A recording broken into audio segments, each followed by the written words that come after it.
Shalom. దేవుని పరిశుద్ధ నామానికి మహిమ ఘనత ప్రభావములు కలుగును గాక. మన ప్రభువును రక్షకుడైన యేసుక్రీస్తు యెహోవా మెస్సీ నామంలో ఆత్మీయులైన మీ అందరికీ నా హృదయపూర్వక వందనాలు, ఉదయకాలపు శుభాలు తెలియజేస్తున్నాను. హగ్గయి గ్రంథము 2వ అధ్యాయము 4వ వచనంలో ఈ విధంగా రాయబడి ఉంది: అయినను యెహోవా ఆజ్ఞ ఇచ్చినదేమనగా, జెరుబ్బాబెలు ధైర్యము తెచ్చుకోము, ప్రధాన యాజకుడగు యెహోజాదాకు కుమారుడైన యెహోషువ ధైర్యము తెచ్చుకోము, దేశములోనున్న సమస్త జనులారా ధైర్యము తెచ్చుకొని పని జరిగించుడి, నేను మీకు తోడుగా ఉన్నాను, ఇదే సైన్యములకు అధిపతియగు యెహోవా వాక్కు. ఇక్కడ ముగ్గురు వ్యక్తులను ఉద్దేశించి ధైర్యము తెచ్చుకోండి, లేకపోతే పని జరిగించుడి, ధైర్యం తెచ్చుకుని పని జరిగించని చెబుతూ చివరిలో చెప్పిన మాట ఏంటి తెలుసా? ఆ పని జరిగించుటకు కావలసిన ఆ యొక్క తోడు సహాయమును నేను ఇస్తాను మీకు అనే ఒక అభయాన్ని ఈ వచనం ద్వారా పరమ తండ్రి మనకి ఈరోజు తెలియజేస్తున్నాడు. వాళ్ళకి కాదు, ఈరోజు కూడా మనకు చెప్తున్న మాట, దేశములోనున్న సమస్త జనులారా అంటే మనం అందరికీ కూడా దేవాదేవుడు చెబుతున్న ఆ యొక్క ధైర్య వచనం ఏంటంటే, ధైర్యం తెచ్చుకుని పని జరిగించుడి, నేను మీకు తోడుగా ఉన్నాను.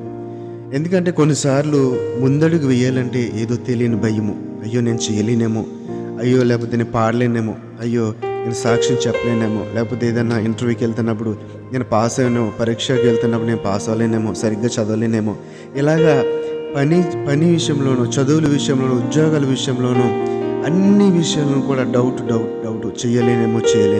అయితే తండ్రి చెప్తున్న మాటలోని పరమార్థం ఏంటి తెలుసా?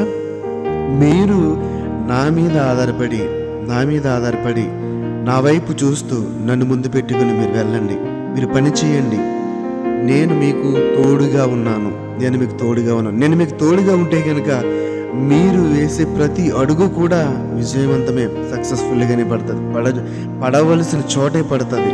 కాబట్టి నా మీద ఆధారపడి మీరు వెళితే కనుక, నన్ను ముందు పెట్టి నా యొక్క కృపలో మీరు వెళ్తే కనుక, నా మార్గంలో, నేను చెప్పిన మార్గంలో మీరు వెళ్తే కనుక ఖచ్చితంగా నా యొక్క సహాయము తోడు మీకు ఉంటుందని ఈ యొక్క వచనం ద్వారా మనము చూడగలుగుతున్నాము. అవును ప్రియులారా, తండ్రి అయిన దేవుని యొక్క కృప మన ఎడల ఉంటే కనుక మనం చేసే ప్రతి పని కూడా విజయవంతం అవుతుంది, చక్కని రీతిలో వెళ్తుంది. ఉదాహరణకి రాజు అయిన హిజ్కియా గురించి మనందరికీ తెలుసు, అనేక సార్లు చెప్పడం జరిగింది. హిజ్కియా మీదకి పక్క దేశపు రాజు దండెత్తి వచ్చినప్పుడు అక్కడ యెషయా దగ్గరికి వెళ్తాడు సహాయం కోసము, లేకపోతే ఒక సలహా కోసము. ఆయన ఏం చేయాలి, ఇలా జరిగింది, ఏం చేయమంటామంటే, అప్పుడు చిన్నప్పుడు హిజ్కియా చేత యెషయా రాయించిన ఒక అక్షరాలు దిద్దించే క్రమము కావచ్చు, లేదన్నా వాక్యం నేర్పే క్రమం కావచ్చు, హిజ్కియా చేత యెషయా స్వయంగా రాయించిన ఒక వాక్యాన్ని తెచ్చి, ఇదిగోనైనా చిన్నప్పుడు నీ చేత ఇది రాయించిన చదువు అంటే, దాంట్లో ఉన్న వాక్యం ఏంటంటే, నీ వైపే చూస్తున్నాను, నీపైనే ఆనుకుని ఉన్నాను. కాబట్టి ఆ యొక్క ఆ మాటను చూసి వెళ్ళటము, ప్రార్థించటము, పరమ తండ్రికి ఆ యొక్క యుద్ధంలో విజయం సాధించటము చకచకా జరిగాయి. ఇది మనకు తెలిసిన చరిత్ర. అయితే ప్రియులారా, ఈరోజు మనం కూడా మన జీవితంలో వచ్చే శోధనలు, వేదనలు, కష్టాలు, నష్టాలు, ప్రతి దాంట్లో కూడా విజయం సాధించాలంటే, వాటిని జయించాలంటే మనం చేయవలసిన పని కూడా అదే. ఆయన వైపు చూడాలి, ఆయన పైన ఆనుకోవాలి. ప్రభువా, ఈ యొక్క శోధనను తప్పించే పరమ తండ్రి మీరే. ఈ లోకంలో ఎవరికి, ప్రతి ఒక్కరికి నైనా, ఈ లోకంలో నా చుట్టూ ఉన్న వారందరికీ ఇది అసాధ్యమే, కానీ నీకు మాత్రమే సాధ్యము.